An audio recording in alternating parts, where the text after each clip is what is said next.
Qui ne serait choqué par cette parole? Celui qui dit à son frère idiot sera passible de la gêne. Jésus fixe un objectif nouveau, qui est la fraternité. Les hommes doivent vivre les uns avec les autres, les uns pour les autres, et se rendre ainsi la vie plus digne, plus heureuse, plus pleine et plus facile. Celui qui, par des paroles malveillantes, par la colère, la haine, l'envie, l'inimitié, s'oppose à son prochain, rend pénible, voire insupportable sa vie et celle des autres.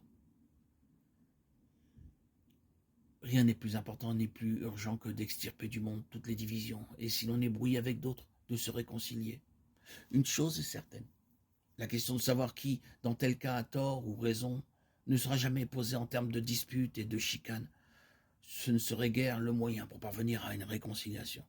Le disciple de Jésus est tenu de faire tout ce qui est en son pouvoir pour faire disparaître tous les désaccords entre les hommes. S'il s'applique loyalement à cette tâche, il prend Dieu au sérieux et le respecte comme son Seigneur.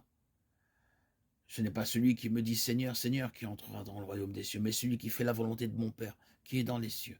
Matthieu 7, 21. Sans aucun doute, cela exige maîtrise de soi, énergie, courage civique, confiance en l'homme et bien d'autres qualités encore, que seule la foi nous donne en partage. Dans ces conditions, le culte est digne de Dieu et notre christianisme devient crédible.